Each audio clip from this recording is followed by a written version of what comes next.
And here we go.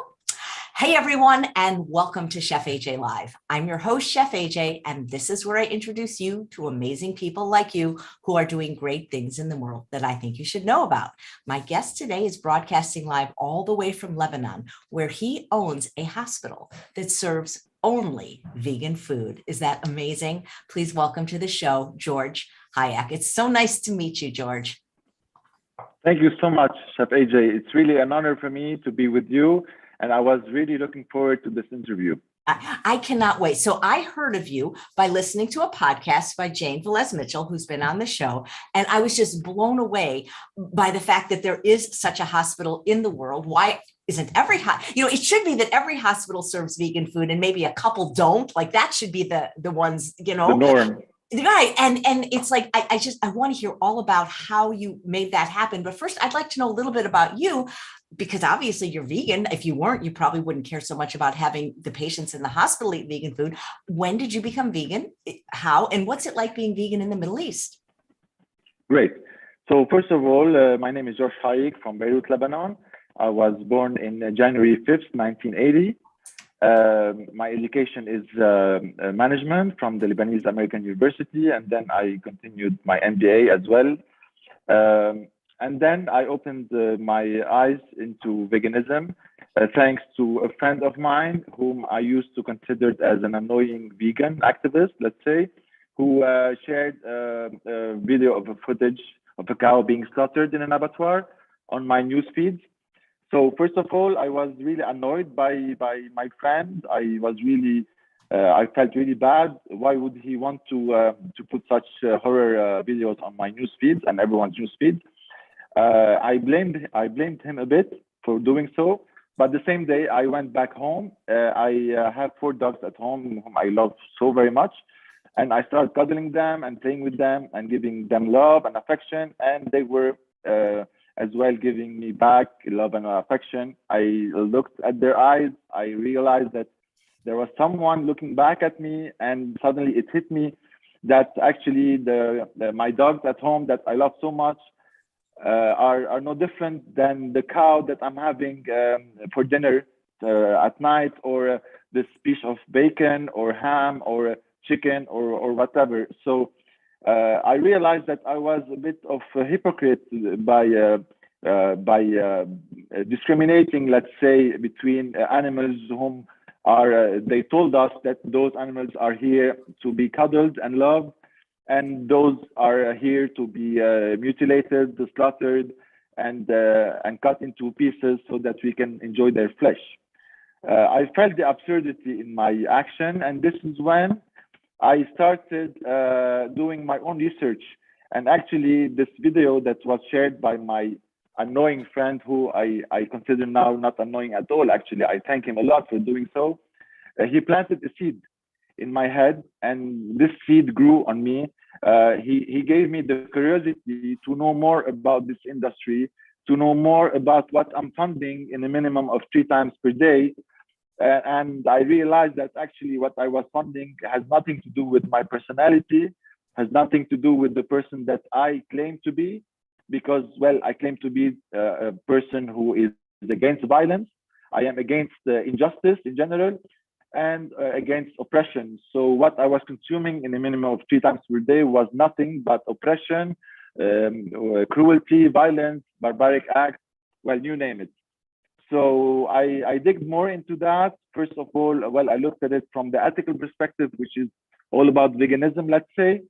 And I figured to what degree we live in an absurd world where there is like a common consensus that, listen, we know that we are doing something wrong, but let's turn a blind eye because, well, it's convenient. And, we make money out of those animals. We enjoy their flesh. So it's pure selfishness from our species. Whereas us as species, we don't own the exclusivity to live on this planet, on this earth. Well, we have fellow earthlings as well, and they have the right to live in this earth as much as we do. It's not because we are more intelligent, we were able to conduct, problems or whatever. It doesn't mean that we have the right to treat other species any less different than we treat each other. I mean, like the basic rights of live and let live, and without interference from us. So yeah, I looked at it from the ethical perspective, and it was really clear to me that what we're doing is completely immoral and has nothing to do with being non-violent or against. I mean, actions were they speak louder. They speak louder than words. I mean, I can pretend that I am the king of the world, but if I don't act so, I am nothing. So I looked at myself in the mirror and I figured out that no, I can't be the person that I claim to be when my action speaks differently. So this is when I thought that in order to do so, to be the person that I am, well, I should align my actions with my beliefs. And the answer was very clear to me. I should remove completely animal products from my living, whether it's for food, whether it's for clothing, whether for products that we buy every day. I wanted to make sure that I will no longer be like participating or supporting or funding or sponsoring those industries, which actually, well, they rely nothing but secrecy, and their strongest weapon is secrecy. So they do not show like exactly what's happening behind slaughterhouses walls.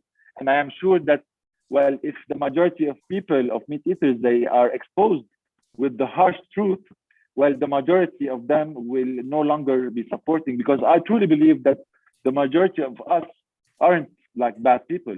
The majority of us can't slaughter the animal themselves. So when they are exposed with the reality, with the truth, this is when they are supposed to have a stance towards what they received as new information.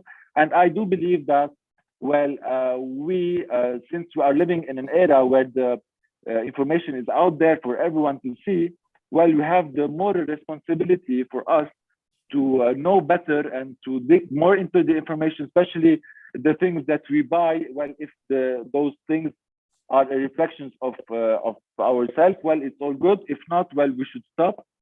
And I did my homework, my research. I found the horrible behaviors and actions that are taking place in those industries. I took the decision that I didn't want to be part of that. And well, I started looking from the other than the ethical perspective, because it was, well, clear to me. Well, it turned out that animal agriculture is the #1 impactor of climate change. And as you know, we are living in an era where if we continue doing what we're doing today, by 2050, we'll have a fishless ocean. We are at the verge of the mass extinction. So actually, so many devastating effects on our climate as well. So if you want to look at it from the ethical perspective, it's clear. If you want to look at it from the environmental aspect, it's clear, especially with the cattle industry, where they produce CO2 and especially methane, which is extremely harmful for our climate. And if you want to look at it as well from the health perspective, well, I own a hospital, and I can assure you that, we receive patients that are mainly suffering from diseases that are caused by what they are injecting in their body. Let's not forget that our body is, whenever a disease pops up, it's like our body is trying to tell us something. It's trying to tell us that something is wrong in the way we're living, whether it's smoking cigarettes or drinking alcohol or injecting toxic foods in our body. Well, it will only but show up in our body sooner or later. So the hospitals are full of those patients. It turned out as well that all major healthcare institutes, they state that, meat in general is carcinogenic. And to go more into detail, well, the processed meat has been classified as 1A carcinogenic. We're talking ham, bacon, salami, charcuterie, hot dogs, sausages. Group 1A, same category as tobacco. Can you imagine that? And no one even turned try to listen to that. This was back in 2015 when the WHO, the World Health Organization, they stated this. No one ever took the courage to know more or to take this into account, to take this seriously. Whereas when we had the COVID 2 years back, the WHO, they gave instructions on how to take measures, to wash our hands, to wear gloves, to wear masks, to take social distancing, and to close all the major businesses, but to keep open slaughterhouses, so-called essential businesses. Those are the root cause of our pandemics. When the CDC, they state that 3 out of 4 emerging diseases in humans, they come from animals. Well, I mean, we have more than 75% of all the pandemics that our world has been through. Well, if it's not about time, if it's not now for us to take the real measures, I mean, to treat, not just to treat symptoms. Okay, it's fine to wear a mask, it's fine to take social, this is measures to try to slow the spread of the disease or the pandemic or whatever. But this is not to tackle the root cause of our problem. This is not to tackle the root cause of our diseases, of our pandemics. Till now, Corona isn't over. Cases are surging again. So it's not over. People tend to forget SARS was jumped from animals. HIV jumped from animals. MERS. I mean, the majority of what we've been through, it's because our way of dealing with the animals. It's about time for us as humans to evolve. We can't just say that, listen, guys, well, we've always done it this way. Well, actually, since we've always done it this way, maybe it's about time for us to change and to evolve as a species. I mean, so many things we used to do before, and we changed because we figured out, well, first of all, it's immoral, and second, that it might be harmful for the environment or for our health, and we stopped. So why not tackle this issue and look at the elephant right in the eye? That's great. I have a similarity in my story. A veterinarian who was vegan actually said to me, "You love your dog so much. How could you eat that cow?" And I'm like, yeah, you're right. Like instantly like that. I would love to meet your friend, the annoying vegan, and thank him for what he did, because by influencing you're influencing so many people. I assume that this hospital that you owned it before it was a vegan hospital. Absolutely. Actually, it was established by my grandfather back in 1972, right before the civil war in Lebanon. Actually, the hospital has been burned twice during the war, and we had the determination to stand up again and to continue our journey. My late father died from cancer, from prostate cancer, which went through all his body and jumped into his bones. It was so harmful for him, especially, and for us as family, to see him suffer. When I knew, well, the major impactor for us to be affected and to higher the risk of having prostate cancer, well, dairy, it turned out that dairy, milk, and cheese, well, they are directly related to prostate cancer, when colon cancer is directly linked to meat. And all major diseases, like the #1 killer in human beings is a heart disease by clogged arteries. While hummus never clogged an artery, tabbouleh never clogged an artery. You name it, plant-based food never clogged any artery. Well, it's more than obvious for even a small child to know what to even clog arteries.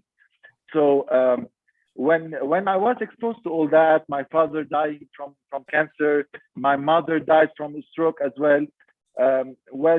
So many factors came out to play. So first, before transforming actually the hospital into offering exclusively plant-based food, back in 2014, I opened in all innocent way a page on Facebook called Lebanese Vegans, and I didn't know that back then I will grow to an extent where it will be well known worldwide, and most of all that is that has a strong impact on the community, especially that my approach is a bit different than many others. I have an unapologetic approach in my outreach. I actually speak out on behalf of the animals, not on behalf of the oppressors. I know that well, by doing so, I might not be liked much, but then again, I'm not here to be liked. I'm not here to be popular. I'm not here to gain some notoriety. I'm just here to speak up the truth and to defend those who can defend themselves. So I opened up back in 2014, as I mentioned, Lebanese Vegans on Facebook and then on Instagram. And then a few years back, I launched, I made it a legal NGO. I registered that in Lebanon. So now it's a legal NGO. And as well, we opened up back in 2020 after the unfortunate Beirut explosion, the port explosion, the harbor explosion on the 4th of August, where half of Beirut was completely destroyed. A lot of people lost their lives. A lot of people even lost their homes. They found themselves homeless. This is when we took the opportunity to team up with other activists as well. One of the biggest activists, which happens to be half Lebanese, half Armenian, his name is Seb Alex. Well, he reached out to us. He told us, listen, guys, I'm coming to Lebanon. We should do something. And this is what happened. He came over. We gathered some donations, and we were there to prepare ready-made meals to the homeless during this period after the explosion.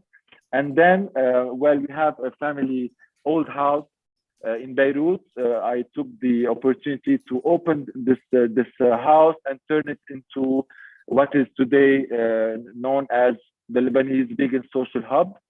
And this hub, actually, we created the space for everyone who would want to know more about veganism, for vegans as well as non-vegans, especially non-vegans, so that we can talk to them, show them exactly what's happening, and most of all, well, provide them with the information that they need. And we opened in the center a cafe where we do offer every day on a daily basis free ready-made meals for everyone.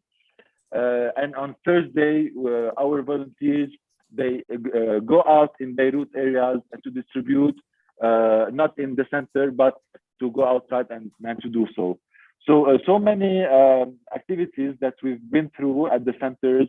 At the center, what we're doing activism through outreach, through educational sessions, conferences, lectures, screening documentaries like What the Health. So, so many activities at the hub. This and the hospital, well, we were working, if you want, like hand in hand. I was collaborating with the hospital and the NGO Lebanese Vegan, so that I could turn the hospital vegan, because since I turned vegan and I started Lebanese Vegan, I couldn't but apply what I was like preaching, right?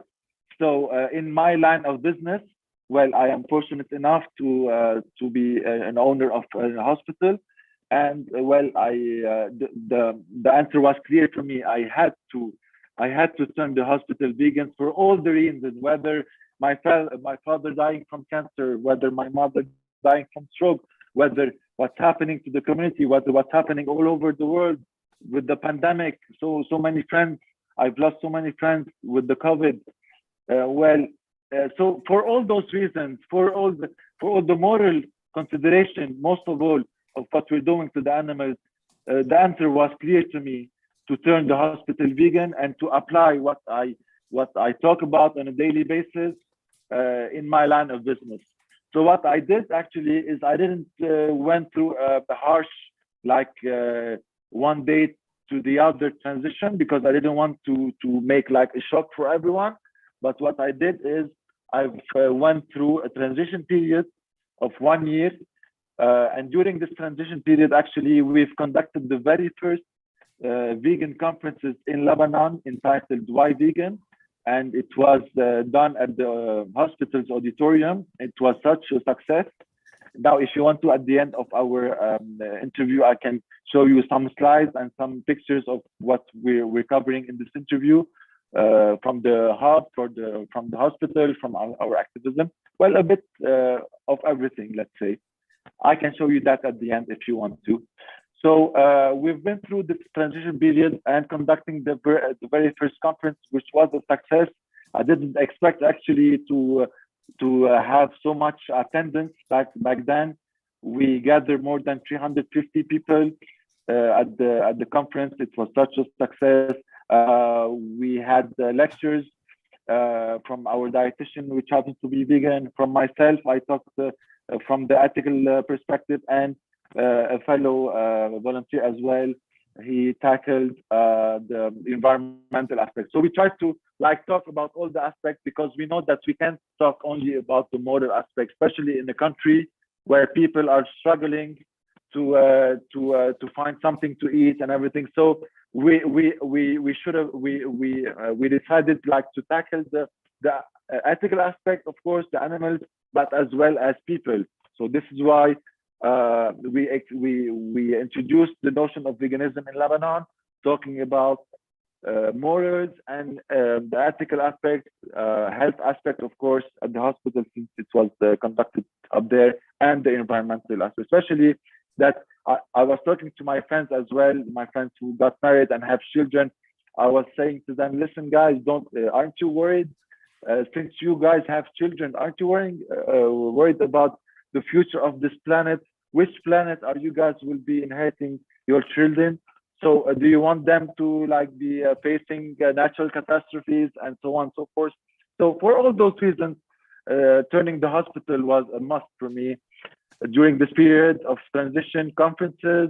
I can name a few, like the very first one was the vegan, and then I screened what the health and dominion. And so actually I tried to cover all the aspects of veganism through this year of transition, as well as during this transition period, we used to offer to our patients, well, unfortunately, two meals, one meal based on animal-based meal, and the other one a plant-based meal.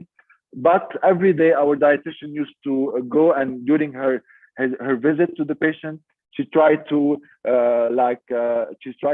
explain why they should choose the plant-based version over the animal-based, with all the medical information that they need, so that they can themselves take the decision on why they should choose this over the other. After this 1 year period, of course, I've conducted seminars and conferences, especially to my team, not just for the public, but for the team at the hospital, because as you probably know, not all my doctors are vegan, unfortunately, and not all my staff are vegan. This is what I'm trying to do, turn them slowly but surely, but unfortunately they're not. So I had to at least provide them with information, so that first of all, they would know why I, as an owner of the hospital, I took this decision. And as well, if they want to answer patients' inquiries, they know what to answer as well. So this is why I went through all this educational program sessions till 1 year, and then I took the decision to cut completely animal products at the hospital. No eggs, no honey, no cheese, no white meat like they call it, no red meat, no processed meat. Well, everything that has flesh and blood and secretions are not welcome in my hospital. Nice. Okay, a couple of things. First of all, I'm guessing, or maybe it doesn't have one, but a lot of hospitals have gift shops. And when you said hummus never clogged an artery, that would make a great mug or t-shirt, number one, to sell in your hospital if you have a gift shop. And you had already mentioned what I was going to ask you about. The staff at the hospital existed before the hospital became vegan. So doctors, nurses, all kinds of, probably janitors, things like that. And of course, you can't force them to eat the way you like. But I'm curious, how did they feel about it? Were they embracing of it? Did they quit? What was it like when you made that change? Well, of course, Chef AJ, first when I introduced the notion of veganism, it was like I was introducing a notion coming from Mars. It was like, what? Why would anyone would stop eating meat? Why would anyone would ever consider doing so? So of course, Even doctors, to my biggest surprise, they didn't. First of all, they weren't like really encouraging, you know. Let aside the nursing staff. So this is why the transition period was a must for me, to have intensive like courses. The thing is that of course when I first introduced the idea, I had some resistance, right? But then again, while presenting them with facts, while presenting our doctors with what the WHO stated, when I tell them that, listen, do you think that it's even moral for any doctor to be suggesting to their patients to eat some carcinogenic foods, whether it's meat or something else? Well, it turns out in this case that it's meat. Is it ethical for any doctor, or is it ethical or moral for any hospital or healthcare institution to be offering for their patients carcinogenic food? Well, it's absurd. I mean, the answers are written on the wall, and the elephant is right here. We should just have the courage to look at the elephant and the eye. No hospital should even consider offering to their patients carcinogenic food, whether it's hummus, if it turns out to be carcinogenic, or if it's meat. They should just omit and remove any carcinogenic food in their premises, and not to forget that our patients are here in the first place because they injected those poisons in their body. So how can I greet them after their surgery with the same food that get them to the hospital in the first place? So yeah, I had some resistance from the medical staff and from the nursing staff, but then again, with all the information provided, they were just, okay, you're right, we can't argue with that. Maybe we will not personally change, but we can't argue with facts that you are presenting. That's absolutely incredible. You know, Susanna, who's watching live, wants to know, do you know of any former patients of the hospital or staff that actually made the switch to a vegan diet as a result of either being a patient or an employee at your hospital? Absolutely, not just patients and employees, but even doctors. And even the doctors that they were most opposed to the idea, they are starting to turn vegan slowly but surely. I'm so glad that things are going this way. You know, once the truth is out there, people can't like turn or hide from it eternally. I mean, they can hide few times, but at the end, they should acknowledge. And if they are really concerned about, here we're talking health, if they are really concerned about their health, well, this is what they should do in order not to visit me or any hospital that is anytime soon. When I try to talk to my patients, I tell them, listen, guys, what I'm trying to promote, I'm promoting something so that you guys won't be visiting me anytime soon. They look at me like, really? Aren't you scared to lose patients? Aren't you scared to lose money? Well, first and upmost, the hospital is a humanitarian mission, and this is what I really believe. So let's look at it from the ethical perspective, the humane perspective, and then after, money will follow. It's not my main concern. My main concern is to promote a healthy living and to tell people that, listen, guys, you want to adopt this lifestyle, fine. It's better for you. If you don't want to, I can't force you, unfortunately, but I can provide you with information. This is why all my patients, they are greeted with a pamphlet with all the information on it, on why we turn vegan, why they should turn vegan, why they are here in the first place at the hospital, and what are the nutrients, what are the foods that they should eat, because a lot of people are scared to make the switch. You know, they are used to. I was scared when I made the transition. I thought that, wow, I'm gonna stop eating those. What am I gonna eat? Well, I didn't know that actually I'm gonna be discovering so many, a wide variety of food and a wide variety of taste. And actually, my taste buds now are enhanced. Before I used to have 4 or 3 things: meat, beef, chicken, eggs, beef, chicken, eggs. You know, so my taste buds were limited. So this is why I try to forward this to my patients, and going back to your question and the question of Susanna, yes, I do have patients that were against, and then they are adopting, and they are it's showing by their improvement of their health. So this is encouraging for them as well to continue. They figure out that absolutely what I'm trying to tell them is not wrong and is actually for their benefit in the first place. Right. How long ago did you institute full vegan in your hospital? And does every patient know, any prospective patient coming in, or are they surprised when they get there? Well, actually, I have from both. I have patients who come especially to my hospital because I turned vegan, and I have another section of or segment of patients who happen not to know and get surprised by our decision. This is when, well, since our team is well trained now to answer all the questions, and since the rooms are filled by flyers and filled by posters and filled by information everywhere, so if they ever get like surprised why this hospital is not offering flesh and secretions and carcinogenic food, well, they have the answer everywhere. Every time we present them with their meal, they are presented as well with the pamphlet, and as well our dietitian, she educates them on the matter as well. So whether I have patients that come just because they know that I'm vegan, or those who don't know, I have actually from both. Has anyone ever checked in and then just left, or are they allowed to have meat brought in if they refuse to eat the vegan food? I'm really sorry, I can't accept that.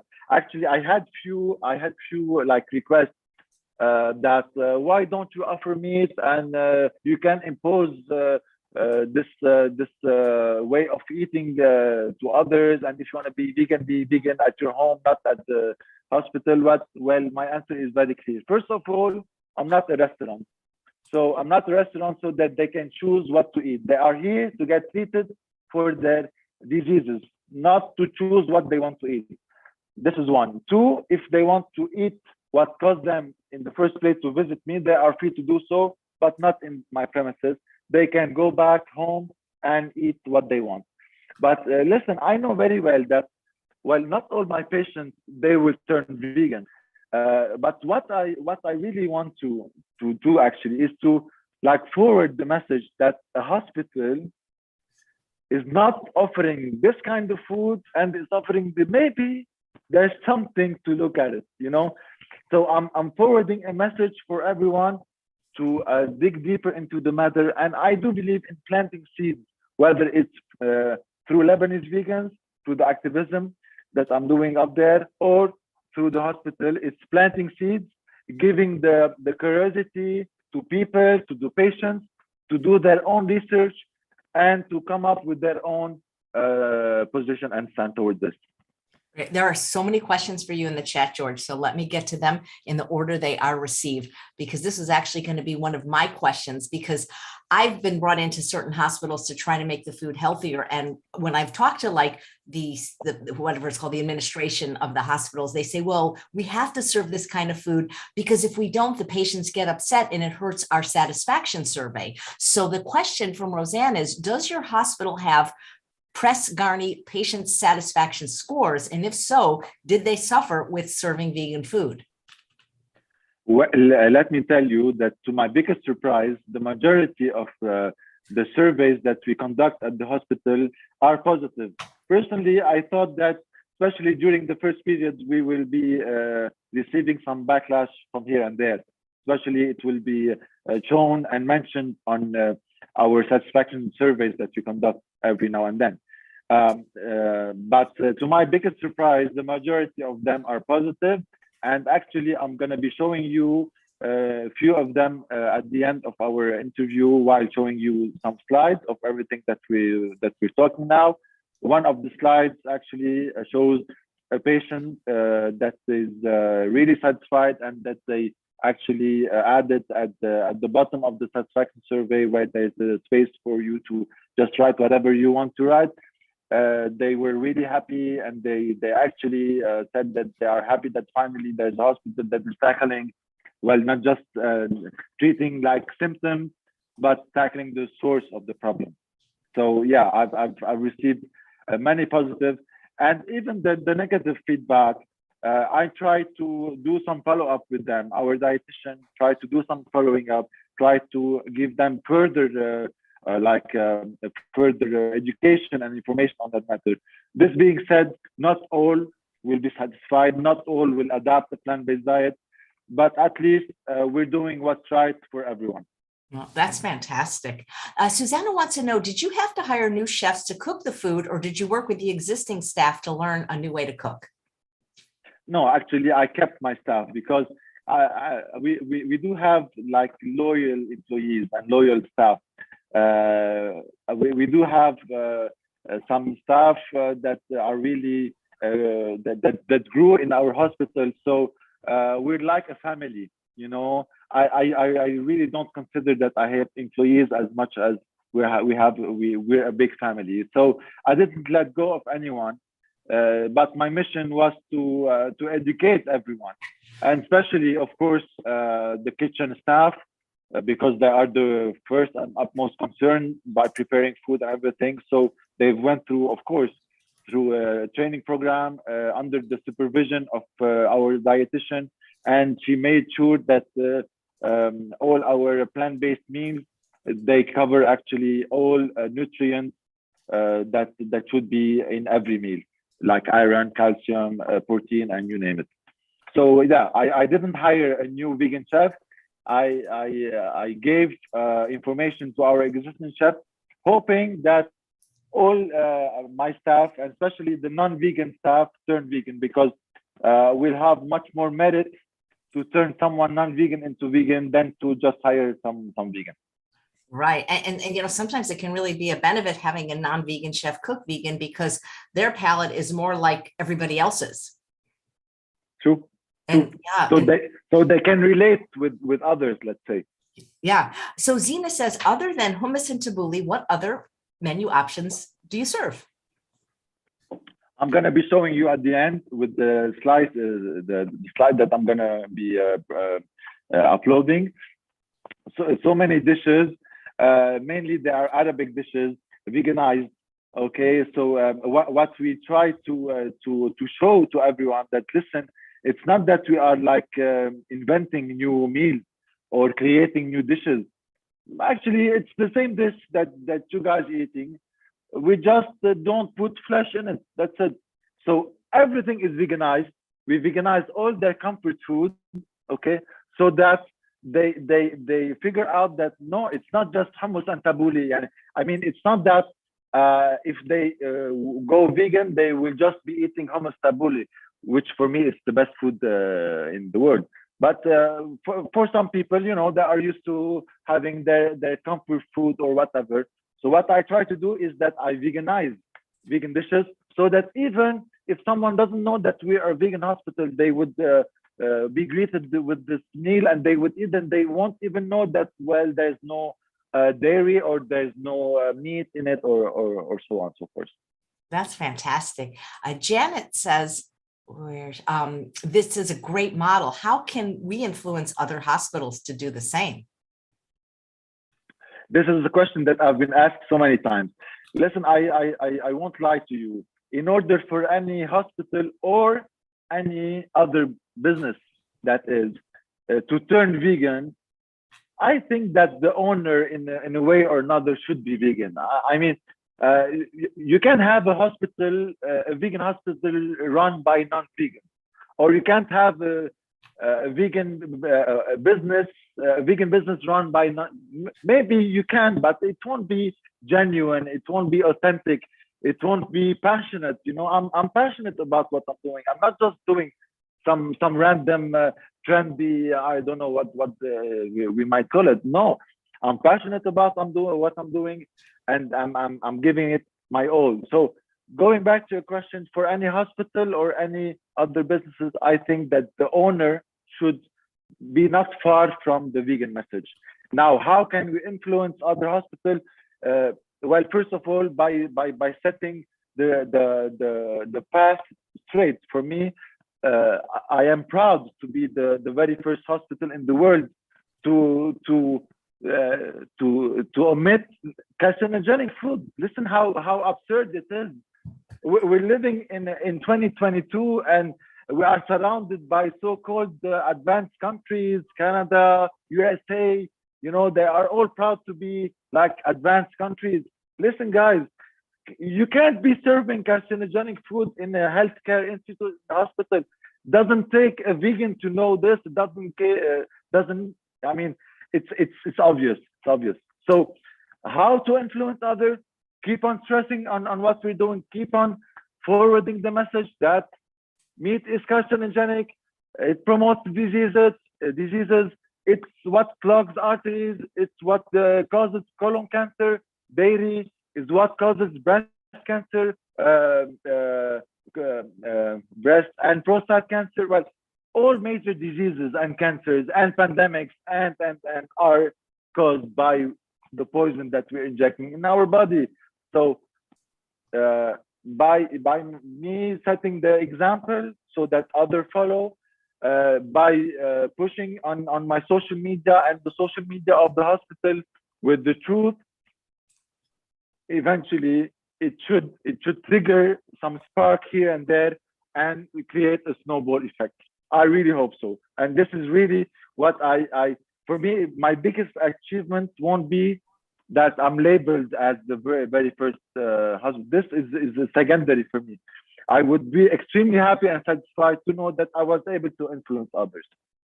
Yeah, well, Suzanne says you should be proud to be the first vegan hospital in the world. You know, George, a while back, many, many years ago, probably over 20 now, I was working at an assisted living facility, and one of my coworkers had chest pain, and we took him to the hospital, and he was in the emergency room, and they ran a bunch of tests. And while they were waiting for the tests to come back, the doctor said, either you had a heart attack or you have diabetes or both. We need all the results in. But it was there during the dinner hour, so they served him dinner. Now, this was a patient that either had heart disease, diabetes, or both. And I remember being there when they delivered his tray. I'll never forget. It was beef stew, a piece of white bread with butter, a carton of milk, and a piece of apple pie. There was not a single fruit or vegetable on the plate. And I'm thinking, this is what they serve a heart patient, a diabetic patient. And while I don't think the whole hospital system is going to go vegan overnight, why can't hospitals at least have some healthy food for people that want it? It's crazy and it's absurd, and the writings are on the wall. I mean, how can any sane people or person, let's say, and especially at hospital sector, I mean, it's the place where they are supposed to know all those stuff. I mean, all the poison that might trigger diseases. They are supposed to know and to forward the right message. Well, if hospitals and healthcare institutes are not offering this kind of food, what can we expect? I mean, we are very far from a world where absurdity doesn't rule. I mean, today absurdity rules. It's so obvious that how can you, well, if your patient that you're treating for heart disease is suffering from diabetes, well, let's search for the cause of diabetes in the first place, so that he had diabetes, so that it evolved into heart disease. You know, diabetes is not just hereditary. Well, a lot of people, you know, they just mentioned, you know, diabetes runs in my family. Well, actually, what runs in your family is bad habits of bad eating. This is what runs in your family. You're inheriting bad habits from your parents, and your parents inherited bad habits from their grandparents. This is hereditary, not just the biological thing. So for all those reasons, it's absurd for anyone, and especially for hospitals, to be offering food that promotes diseases that they are trying to treat in the first place. Yep. So Linda wants to know if you could please tell us about your plans for the first animal sanctuary in the Middle East. Yes. Well, actually, we started by registering Lebanese vegans as an official NGO, so that we can move forward in a legal way. Our first project was the hub, the social hub, which I started my interview by stating and informing about what we've done through the hub. And this is actually a one of the kind in the area, if it's not actually in the world, with all the services that we're offering at the hub. So this is what it was our first activity. Our second activity as well for the hub was doing some billboard campaigns. I'm going to show you later a billboard campaigns that we've conducted all through Lebanon and Beirut. Our first campaign, we tackled the pandemic and source of pandemic. And our second campaign, we tackled ethics, environment, and health as well. And for the sanctuary, this will be our third phase, where we are gathering the needed funds to find a decent land where we can build the very first sanctuary in Lebanon. We really need such place because animals are suffering, and if we ever do some rescue and all those important activism aspects, we need to have a sanctuary. This is in our plan, and I'm glad to be collaborating with Tab Alex. He has so much connections here and there.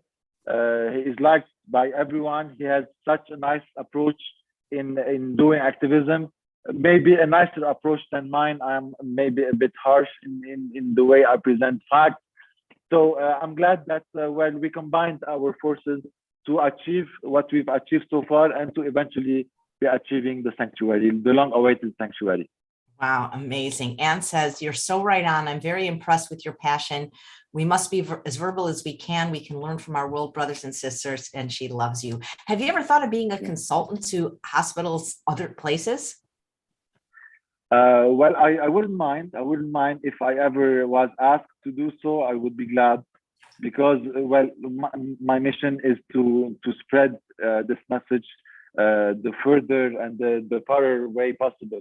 So of course, if I'm asked to do so, I'll be more than glad. But unfortunately, so far I didn't get any proposal. Back to the first thing, the majority of hospital owners are meat eaters, and they do enjoy their steak saignant. Saignant in French, it means a bloody steak, let's say. Wow. Has anyone in your country given any press to you? Did they find it interesting or anything like that? Actually, we had a much more important, let's say, or recognition from the international community. The international community was really impressed by what we did as a decision to stop all animal products in the hospital, more than the local. Weirdly enough, I don't know why, but maybe the meat culture in Lebanon is quite engraved in their mentality. Maybe they took it in a offensive way. Whenever you mention the word vegan, people tend to be offensive. They prefer to listen to the plant-based wording more than the vegan wording, because the vegan word it makes them feel uncomfortable. They know that they're doing something wrong. Whereas if you mention plant-based without mentioning veganism or the word vegan, for them it's just a diet. It's like a paleo diet or whatever diet that is. So they would take it more in a friendly way. But personally, for me, it's clear it's veganism. Veganism is one thing, and plant-based is another thing. Of course, they do complement each other, but they are mutually exclusive as well. Yeah, I always say I'm plant exclusive. I never like that word plant-based because it's too much wiggle room, Absolutely. I mean, I really find the wording plant-based quite apologetic. Whenever someone or a restaurant label themselves as plant-based without even mentioning the word vegan, for me, there's a big question mark. And actually, what I wanted to tell you is that what's hurting our movement and our cause is not meat eaters as much as apologetic vegans. I mean, when you have an apologetic vegan who for him he tries to sugarcoat the truth or beat around the bush, or try to not hurt oppressors' feelings, this is when you are promoting the message that, listen, guys, it's true that veganism, it's an injustice thingy, but you know what? You can take it into a second degree injustice. You can take it slightly, you can take it like, okay, fine. So yeah, for me, being apologetic hurts a lot. I prefer someone not to be promoting than to promote it in an apologetic way.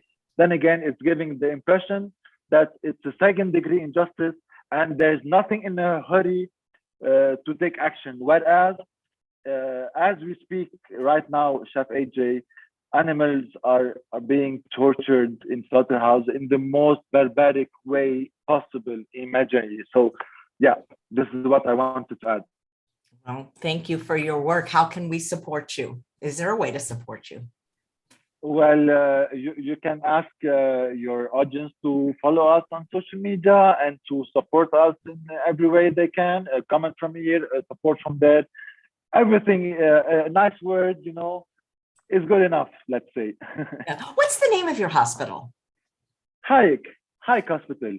Nice. Well, I mean, I hope I'm never in any hospital, but if anything happens and a doctor says you need to go to the hospital, I'll go, fine, as long as it's Hayek Hospital. I'm not going anywhere else. You can take a trip and come over. That's like my biggest fear about hospitals is I'm going to starve. I mean, because, there's nothing, even if it's vegan, I doubt it would be healthy. Of course. I mean, it shouldn't be processed. It shouldn't be with a lot of oil. I know that you are against oil. In Lebanon, we have olive oil and it's part of the Mediterranean diet in a way or another. So yeah. I'm not against oil in the same way I'm against animal products, but realize I work with a population that is generally overweight, wanting to lose weight. So I'm just happy if it's vegan, honestly, to be honest. But then again, what I try to do at the hospital is not just to offer just vegan food, but healthy vegan food. That's amazing. Now, do you eat at I'm assuming you work at your hospital, so do you get to eat there like a couple meals a day? Of course, I do it at the cafeteria, and at the cafeteria we have different kinds of food. We have some veganized sandwiches that meat eaters are used to have. So I introduced a menu that covers all those comfort foods, and a lot of visitors they just pass by the cafeteria and they're just like, "Is this vegan? Is this vegan? How come?" Yes, it's all vegan. Wow, how? And everything. So this is how I triggered conversation. I just informed them that, listen, guys, meat itself has zero taste. It's how you marinate them. It's how you add spices. It's how you add vegan stuff in it so that you make it edible. So the base is different. It's not meat. It's not flesh. It could be lentil. It could be mushroom. It could be soy. It could be anything. It could be burghul. It could be anything but flesh detached from a tortured and mutilated animal. Right. Well, I just am so impressed with you because you're the first one. It's sort of like you're the first man to walk on the moon, and hopefully there'll be others following in your footsteps. We have hospitals in the United States there's a religion called the Seventh-day Adventists, and generally they're vegetarian, at least according to the teachings of the person that founded the religion, Ellen White. At least my understanding is they're supposed to be. Not all are, but most are, and some are vegan. And it was really interesting because my grandfather was a patient in an Adventist hospital over 40 years ago, and I remember going to the cafeteria. I was already vegan then, and the cafeteria was vegetarian, not vegan, but it was vegetarian. You could get vegan food because they wouldn't serve meat in the cafeteria, but they still would serve it to the patients. And I thought, this is backwards. You already are a vegetarian religion. You already got a vegetarian cafeteria. But because of that thing about how patients will have negative comments on these surveys, which apparently to hospitals are important. And that's just so sad, because if all of them would go vegan, they could all be complaining at the same time. Absolutely, it's true. And probably they were scared to lose patients and to lose business and to lose money. This is, I presume it was their primary concern. This is why they didn't serve, let's say, meat the cafeteria, but they did serve the patients. I personally don't have this concern. I mean, I'm really ready to lose a few patients who are against what I'm doing, but at least my conscience is clear. I know that I'm going late at night to bed, putting my head in the pillow, and I know that my conscience is clear and that I'm not harming anyone just for the money, just for the profit's sake. That's great. There was a funny comment from Bev when you were talking about diabetes. Diabetes doesn't run in your family. No one runs in your family. So that is so funny. Absolutely. Yeah. Absolutely. There's a question from Elizabeth. In general, in Lebanon, are there vegan restaurants there? This is a very good question. You know, when I started doing my outreach, especially to Lebanese vegans, a lot of people and friends of mine, even family members, they came to me and they just like, you know, George, well, you might be right and veganism might be better, but you know what? Vegan food is really expensive and it's not accessible, you know. Well, I just like try to give them the hint. Listen, guys, our naturally born food is vegan by default, without even me existing in this world. Hummus was like years ago, tabbouleh, and so on and so forth. All Lebanese restaurants, they do serve vegan food, and actually the majority of the food that they serve is actually vegan. If you open up their menu, you have the meza like they call it, the cold meza and the hot meza. The majority of what you can order is vegan, and then at the end of the menu, you have a small section for barbecue, you know, the skewers and barbecue stuff. But the majority of the Lebanese food by default is vegan. So when I come to them and remind them that, well, listen, when you go to a Lebanese restaurant, what do you order? The majority of what you order is vegan, and at the end, they will bring you the barbecue. So it's extremely easy to be vegan in Lebanon. It's not, and actually the misconception that veganism is expensive. Well, if you want to look at it from the substitute, let's say, if you want to buy some meat substitute or dairy or let's say cheese substitute, it might be more expensive, $1 or $2 than their counterpart meat version. But let's not forget, why is it more expensive?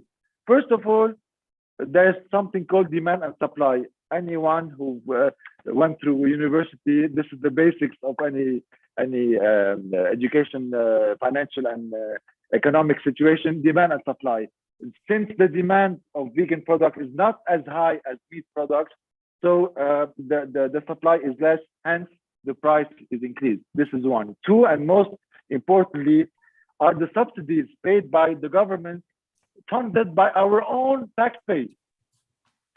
They fund the meat and dairy industry and egg industry so that their products are cheap and accessible for everyone. So it's not true that vegan food is more expensive than animal-based food. And actually, with all the unfortunate situation in Lebanon, one positive point emerged in all this chaos is that since the government has no longer money, they went bankrupt. The government is almost bankrupt now. So what they did is they stopped their subsidies, hence exposing the real prices of the food. You know, suddenly the price of meat surged. Suddenly the price of eggs, of cheese, of milk, of dairy milk surged. And suddenly plant-based food turned out to be less expensive. So the idea has been debunked with our unfortunate situation in Lebanon. You know, George, Sylvia is making a comment that's a good point, that there's really not an incentive for most hospitals to serve vegan food because then they won't have sick patients and they won't make any money. Well, it's true that us vegans, we get less sick. This is true. But then again, we are not superheroes. We do get sick. So maybe their concern is, yes, probably if they go through a plant-based system, they might be losing customers or patients. But this is because they are not convinced about what they are trying to forward. whenever they are convinced, whenever they are informed, whenever they are educated, nothing will stop them. It'd be interesting if they could do a study with your patients and patients in another hospital to see like if the healing time's shorter, if they recover faster. And I was thinking maybe in your cafeteria, you could put a sign that says, eat this food so you won't have to be a patient here. This is something that I can add to my already existing messages here and there. I mean, if you ever visit my hospital, from the first step into my hospital, you will be greeted by flyers and posters everywhere. So yeah, I'm doing activism inside the hospital too. Well, Elizabeth says if you ever want to come to the United States, she'd love to host you. She's been on the show many times, so she's not just some Thank you, random Elizabeth. stalker. And she lives in San So Diego. nice from her. I appreciate it. Thank you so much. Right. Well, people really want to see the food. You said you had some slides and they're just anxious to see what you eat. Of course. Do you want me to share my screen now? I would love to. I would love to see what you've been talking about. Okay. So I have few videos, short videos, and I have few pictures. Do you want me to show you everything or just the pictures? That's okay. I mean, I got time. If you got time, I'm really enjoying your. Okay. Sounds good to me. Sounds good to me. So I guess I'm gonna be removing my AirPods so that you guys can hear the videos. I guess it works this way. So here I am.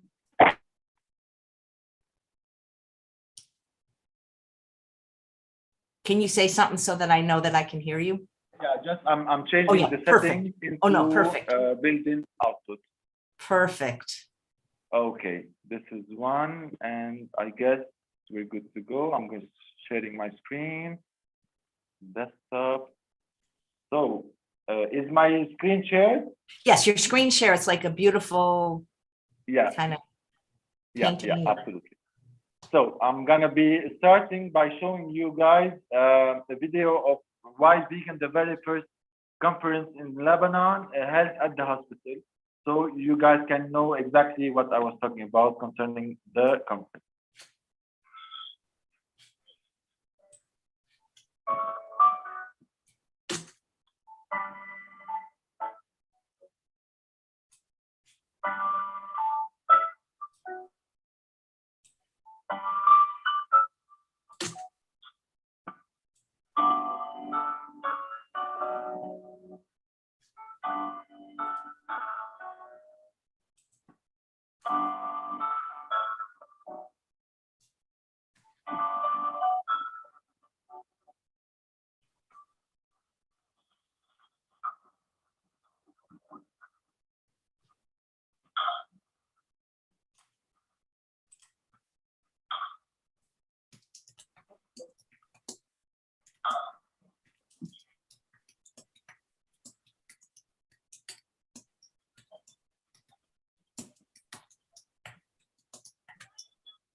Okay, so this was the conference, and now this is what the WHO stated concerning.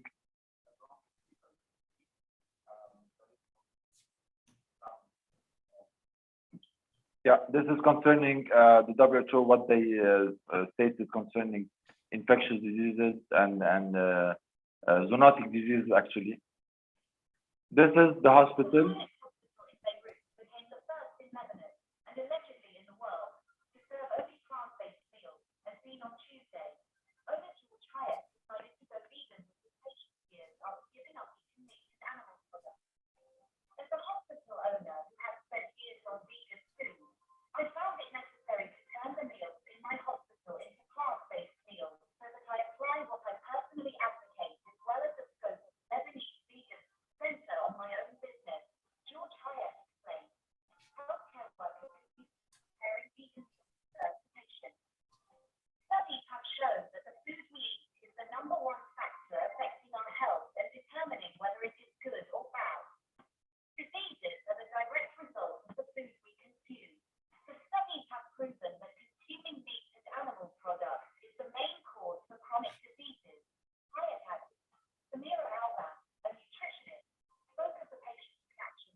Okay. Okay. This is the billboard that the campaign that we've been through. Okay. This is other campaign tackling the diseases, the zoonotic diseases, how they jump from animals to humans, and that affects everything. This is our last campaign where we tackled the ethical aspect, the environmental aspect, and the health aspect, mentioning that if are you ethical, because meat equals stabbing and slitting throats, so it's not really compatible with being ethical. Are you an environmentalist? Well, you can't be environmentalist and not vegan, because meat, well, is the number one cause of climate change. And if you are concerned about your health, well, you cannot eat meat, since meat has been classified as carcinogenic. I was trying to combine all the aspects in one billboard. And this is the food distribution that we conduct on every Thursday, where our volunteers, they come to the hub and they pick up food, clothes, blankets, shoes, toys. And so far, we've distributed more than 5,800 meals. This is some pictures from the hospital and how we provide our team and our patients with education. So this is few slides showing how we do it at the hospital. So this is one of the comments that we receive. Okay, and this is how we educate people on giving them some fun games to do. So education while combining with fun activities. This is the vegan food pyramid, exposing the truth to everyone, to the patients and their family as well. And this is the pamphlet that I was talking about that is presented to each patient on every meal, okay, so that they can read about it and get educated. And as well, I stopped all the canned bottled juices, because as you know, they are filled with sugar and artificial flavoring, and I only offer fresh orange juice in my premises and the cafeteria. Something else I forgot to mention is that I replaced my placemat. So the previous one, as you can see over here, we used to have ham, we used to have cheese, and we used to have eggs over here. This is our old one, and this is our new one, where you can see a lot of messages promoting veganism. As you can see, my body is a garden, not a graveyard. Almost never caused the pandemic. Food is grown, not born. For our health, for the planet, fellow Earthlings. CDC, what they stated about 3 out of 4 infectious diseases, and especially what the WHO stated about processed meat being carcinogenic and red meat, as well as providing them with the link so that they can check for themselves what we are providing. So this is the before and after. And going back to our food that we present, this is some sample images I'm going to show you of what we offer to our patients.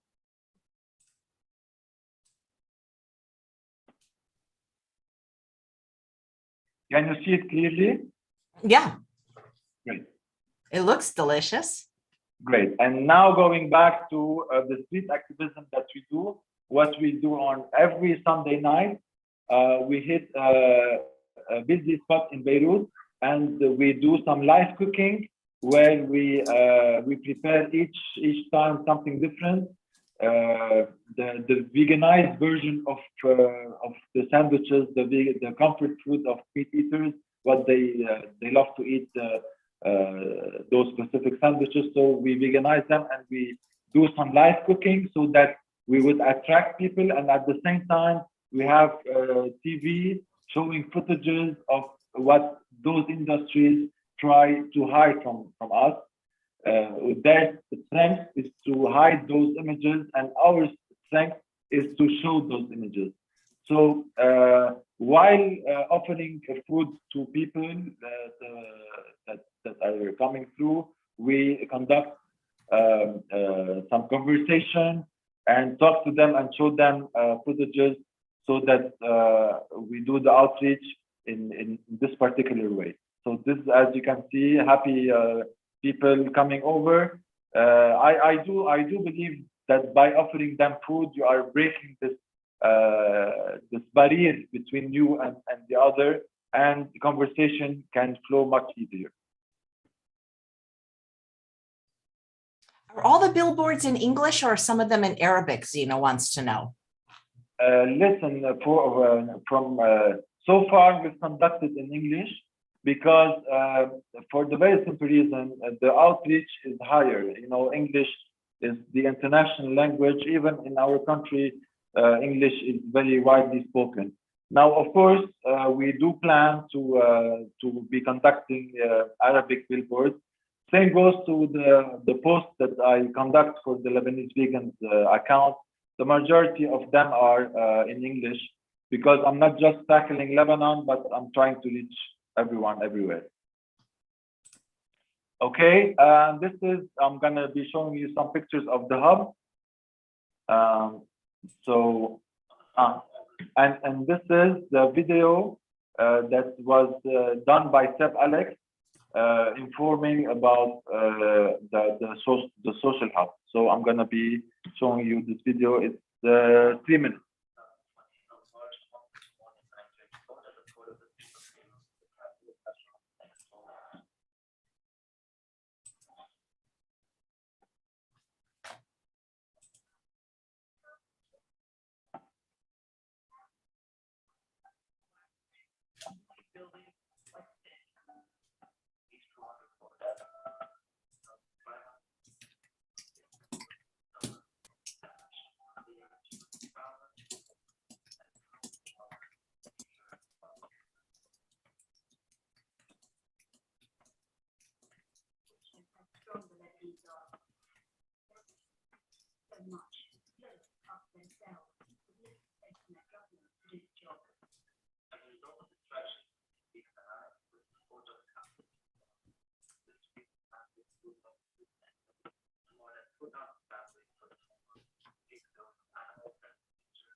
Okay, so this was a video done by Seb, and this is a quick idea of what we do at the center. Distribute free vegan food, clothing to the homeless, immigrant, refugees, struggling families every week. Free events, screening, workshop, lectures, market, billboards.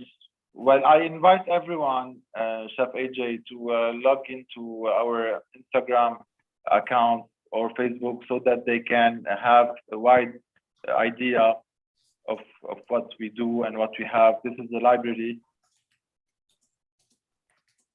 So the account, they can log into our Lebanese Vegan Social Hub or Lebanese Vegans as well. This is the library. This is some pictures of the events that we conduct. So as you can see, and here we have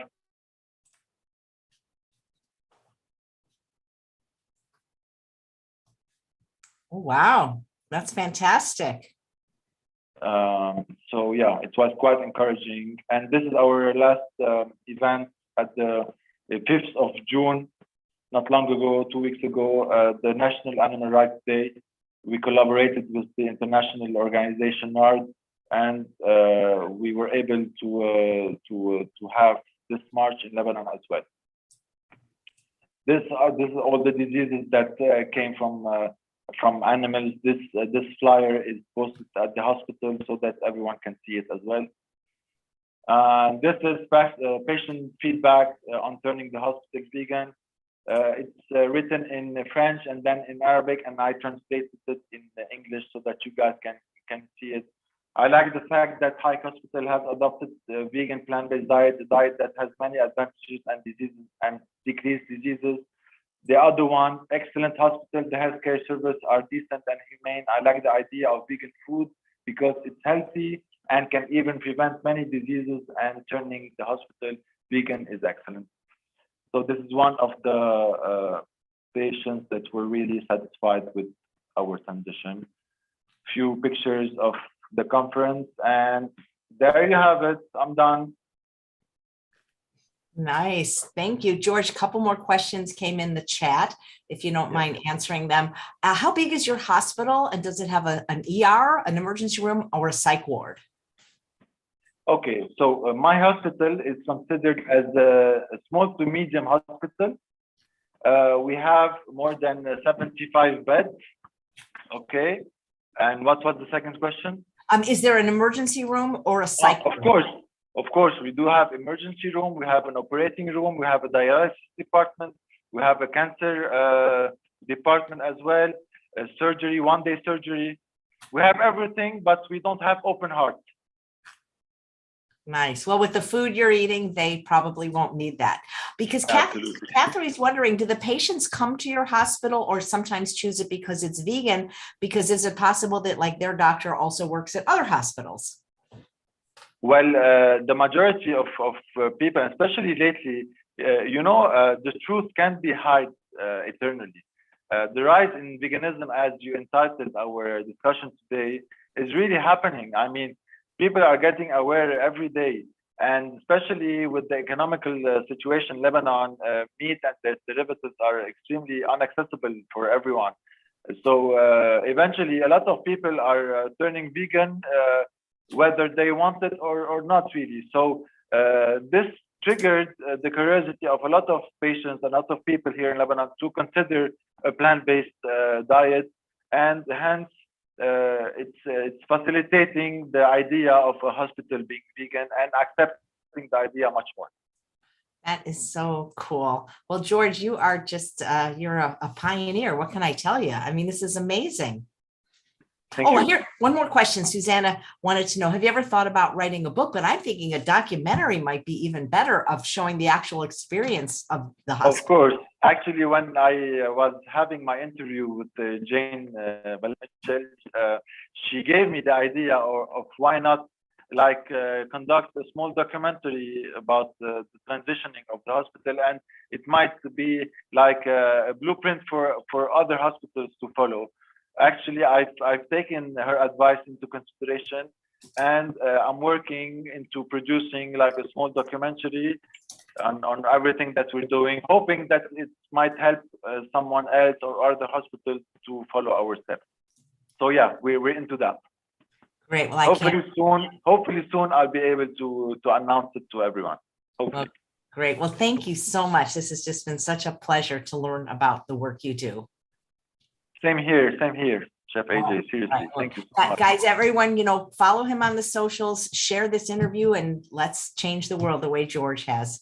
Thank you so much, George. Thank you so much. I really appreciate it. My God, the pleasure was mine. And thanks all of you for watching another episode of Chef AJ Live. Please come back tomorrow when my guest is one of the 3 daughters of Dr. Joel Furman, who has not yet been on the show. Her name is Jenna Furman, and she's going to be making mushroom tacos. Thanks again, George. I'm so impressed by